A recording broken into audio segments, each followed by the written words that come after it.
Bonjour tout le monde, les frères et sœurs en Christ. Qu'est-ce que je suis heureux de partager avec vous encore cet enseignement. Je me suis dit qu'il faut amener une certaine révolution dans notre chaîne et pouvoir amener la parole d'encouragement pour tous les frères, toutes les sœurs qui traversent des moments difficiles. Et donc chaque semaine, je ferai tout pour mettre 2 enseignements ou 3. Cela dépend du timing, même au-delà, je peux dire. Aujourd'hui, le dimanche, nous allons parler sur notre thème, en tout cas le nouveau thème que nous allons aborder pendant tout ce temps, c'est écoutez et répentez-vous. Ça, c'est le premier enseignement de ce thème-là. Écoutez et répentez-vous. C'est un thème qui doit nous interpeller tous et nous devons savoir que Dieu nous a donné les oreilles pour écouter. Et lorsque vous écoutez, ce que vous devez faire, c'est de vous repentir. Il n'y a pas deux alternatives, une seule, c'est repentir. On va lire dans 1 Pierre chapitre 2, verset 12. 1 Pierre chapitre 2, verset 12. Et la Bible nous dit, je vais lire ici, dans la version du second, la Bible dit ceci: ayez au milieu de païens une bonne conduite, afin que là même où il vous calomnie, comme si vous étiez de malfaiteurs, il remarque vos bonnes œuvres et glorifie Dieu au jour où il les visitera. Ayez une bonne conduite au milieu de païens. Chers frères, chères sœurs, c'est avec beaucoup de larmes, souvent, que je parle de la parole de Dieu. Parce que vous êtes sans ignorer que moi, j'ai fait une expérience avec le Seigneur. J'étais au séjour des morts, j'étais au ciel une fois, et j'ai vu beaucoup de choses. J'ai vu beaucoup de choses. Et je sais ce que j'ai dit. Je ne suis pas un prédicateur improviste. Je prêche les choses que je connais. Écoutez et répentez-vous. Ça, c'est notre thème. Et ça, c'est le premier renseignement par rapport à ce thème-là. La Bible dit: ayez une bonne conduite au milieu des païens, afin que là où ils vous calomnient, qu'ils remarquent vos bonnes œuvres et qu'ils puissent glorifier Dieu le jour où le Seigneur lui-même les visitera. Bien-aimés, vous savez, être chrétien, ce n'est pas bien chanter. Être chrétien, ce n'est pas prêcher bien.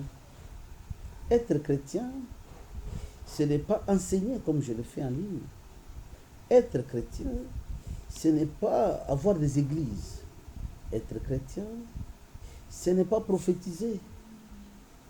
Être chrétien n'est pas tout ce que vous pensez là-bas, aller à l'église et rentrer, faire des campagnes d'évangélisation. Être chrétien, c'est changer. Vous étiez païen, vous devenez chrétien. La Bible dit: si quelqu'un est en Christ, il est une nouvelle créature. Et donc, vous êtes chrétien. Nous devons voir les œuvres qui témoignent réellement que tu as changé de vie. Tu t'es repenti. Ce n'est pas question de dire: moi je suis de telle famille, je suis de la descendance d'Abraham ou d'Isaac ou de Jacob. Non. Matthieu chapitre 3, 5 à 11 le dit. Parce que quand Jean-Baptiste était en train de baptiser, beaucoup de gens sont venus. Ils ont confessé leurs péchés et ils se sont fait baptiser par Jean dans le fleuve. Et quand le prophète a vu les pharisiens venir à ce baptême, il leur a dit tout simplement que vous êtes une race de vipères qui vous a appris à fuir la colère de Dieu. Produisez donc des fruits dignes de repentance. Et ne vous contentez pas de dire nous sommes la descendance d'Abraham, oh nous sommes ceci. Dieu peut susciter de ces pierres que vous voyez une descendance d'Abraham. Mais vous devez savoir que la cognée est déjà mise à la racine d'arbres, des arbres. Tout arbre donc qui ne produit pas de bons fruits sera coupé et jeté au feu. Mes bien-aimés, ne vous contentez pas seulement de chanter, ne vous contentez pas seulement de prêcher, ne vous contentez pas seulement d'aller à l'église et de rentrer. Vous devez avoir une bonne conduite. Vous devez avoir un comportement qui montre réellement que Christ vous a rencontré. Personne ne peut pas passer à la croix et rester la même. Non, si tu es en Christ, tu dois être une nouvelle créature. Quelqu'un qui est créé selon l'image de Dieu. Quelqu'un qui a une nouvelle. L'image ici, ce n'est pas le physique. L'image ici, c'est l'être, l'homme intérieur qui n'est plus l'homme, le vieil homme, mais qui devient une nouvelle créature. Dieu crée notre intérieur pour que notre intérieur, ou bien l'homme intérieur, ressemble à Christ. Et lui, il influence notre conduite, notre comportement extérieur. C'est pour cela que l'apôtre Pierre dit, ayez une bonne conduite au milieu des païens. Aujourd'hui, on a des problèmes sérieux. Des chrétiens, soi-disant chrétiens, qui se disent être chrétiens, mais le comportement ne diffère en rien de païens. Déjà du monde, que tu sois pasteur, que tu sois révérend bishop, si ta conduite est la même que le païen, sache que tu n'es nulle part et tu n'as pas rencontré Jésus. Ce n'est pas question de tromper les gens par la philosophie et la théologie. Tout le monde veut enseigner, tout le monde veut prêcher, tout le monde veut porter des noms ministériels. Et d'autres refusent même ces noms que la Bible a dit. La Bible nous présente 5 ministères, mais eux vont au-delà. Ils disent même général, apôtre, évangéliste international. Pourquoi ajouter les autres qualificatifs sur les noms ou les mots que la Bible nous donne si tu es pasteur? Restez pasteur. Il ne faut pas croire qu'apôtre est au-dessus des pasteurs. Personne n'est au-dessus de l'autre. C'est Christ qui est au-dessus de tous. Et le Dieu béni éternellement.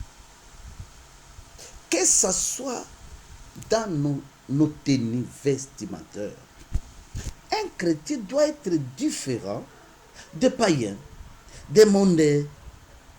Je vous dis, on ne peut pas avoir la même tenue que les païens et tromper les gens que non, Dieu ne regarde pas l'extérieur, Dieu regarde l'intérieur. C'est faux. Ce que nous faisons montre ce que nous sommes réellement dans notre intérieur. Ayez une bonne conduite au milieu des païens. Mais si vous avez une mauvaise conduite, vous n'allez rien influencer. Tout ce que les païens font, tu les fais aussi. Et tu te dis que tu es chrétien. Tu n'es pas chrétien. Soyez chrétien au sens vrai du terme. C'est-à-dire que le ciel lui-même puisse connaître que tu es chrétien. Tu peux être chrétien de ton église, de ton assemblée. Tu te dis toi-même chrétien et le ciel ne te connaît pas. Si Christ ne te connaît pas, en quoi tu es chrétien? Si Jésus ne connaît pas votre église, en quoi vous êtes une église? Posez-vous la question si réellement vous avez une conduite saine, si vous avez un comportement sain, si vous avez un comportement qui montre réellement que tu es un enfant de Dieu. Produisez des fruits dignes de repentance. Que les gens voient que vous vous êtes repenti, que vous êtes un enfant de Dieu. Il n'est pas question de porter les habits. Mon Christ, j'allais mouinda, mais tu n'es pas mouinda. Tu n'es pas la lumière. Jésus dit que nous, les enfants de Dieu, nous sommes la lumière du monde. Nous sommes une ville construite au-dessus de la montagne, dont tout le monde voit. Il n'y a pas de vie privée. Mes frères et sœurs, pensez à cela. Ne vous contentez pas de chanter. Je me souviens, Jésus avait envoyé les apôtres pour aller prêcher la bonne nouvelle. Et ils sont partis prêcher la bonne nouvelle. Mais quand ils sont rentrés, ce qui était à leur bouche, c'est quoi? Les démons nous ont obéi, les malades sont guéris, et on a prêché l'évangile, tout patati patata. Mais Jésus attire leur attention sur quelque chose. Il dit ceci. Ne vous contentez pas de tout ça, que les démons vous obéissent, que les malades sont guéris et ainsi de suite. Mais soyez contents parce que vos noms sont inscrits dans le livre de vie. Un chrétien doit se rassurer sur la terre que son nom se trouve dans le livre de vie. Et cela passe par la repentance. Normalement, quelqu'un qui s'est repenti de ses péchés et qui veut suivre Jésus doit avoir une bonne conduite. Il y a des moments où les païens ne peuvent plus se convertir par nos paroles. Non, les païens doivent se convertir en voyant nos œuvres qui montrent une bonne conduite, un bon comportement, une conduite saine des enfants de Dieu. Mais partout où il y a des problèmes. Partout où ils passent, les gens se lamentent. Il y a des problèmes, des situations compliquées, et c'est toi l'auteur. Fouteur des troubles, c'est toi. Et demain ou après-demain, tu es dans l'assemblée et tu chantes, tu perds ton temps, mon frère, ma soeur. Tu perds ton temps, répands-toi et ayez une bonne conduite au milieu des païens. Quand les païens nous voient, ils voient que nous sommes différents d'eux à tout point de vue, de l'habillement, même de coiffure. Quand vous mettez les plantes, tous les païens mettent les plantes et les païennes. Quand vous mettez des bijoux, toutes les païennes mettent les bijoux. Quand vous voulez transformer votre bouche, je parle des rouges à lèvres, les païens mettent ces choses. Imaginez maintenant qu'une chrétienne mette aussi ça. Les païens mettent ça. Donc, vous êtes les mêmes. Les païens ne peuvent pas demeurer dans la sainte doctrine, non dans l'enseignement de Jésus, parce que leur nature ne leur permet pas de faire cela.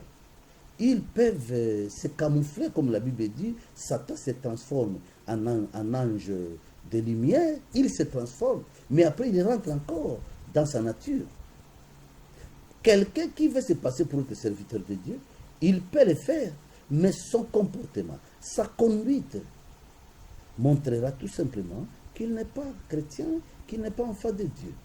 Et donc nous devons avoir, ce n'est pas pour rien que le Saint-Esprit insiste là-dessus, nous devons être différents du païen. Différents. C'est ce que veut Dieu. Des églises sont pleines aujourd'hui. Quand vous entrez dans des églises, vous trouvez des gens habillés, surtout les femmes, comme c'est comme si vous étiez dans une boîte de nuit. Il n'en est pas question qu'il en soit ici. Jésus est différent de Satan. Même dans l'Ancien Testament, quand on met Hilde ici, la prophétesse, et quand on met la femme de Samson, là-bas, tu verrais qu'il y a une différence. Si on peut nous ramener ces images, comment s'habillait la femme de Samson, Delilah, et comment était habillée Déborah ou la prophétesse Hilde, il y a toujours une différence. Quelqu'un qui est possédé de démons, quelqu'un qui est rempli de démons, doit avoir un comportement différent, même dans sa tenue, même dans son langage, dans ses coiffures, dans ses gestes, dans tout ce qu'il fera, parce qu'il est animé par les démons. Mais quelqu'un qui est rempli du Saint-Esprit, il ne peut pas être comme le païen, ou s'habiller comme le païen s'habille. Pas du tout. Il y a toujours une différence, à tout point de vue, d'un enfant de Dieu et d'un païen. Il faut qu'il en soit ici.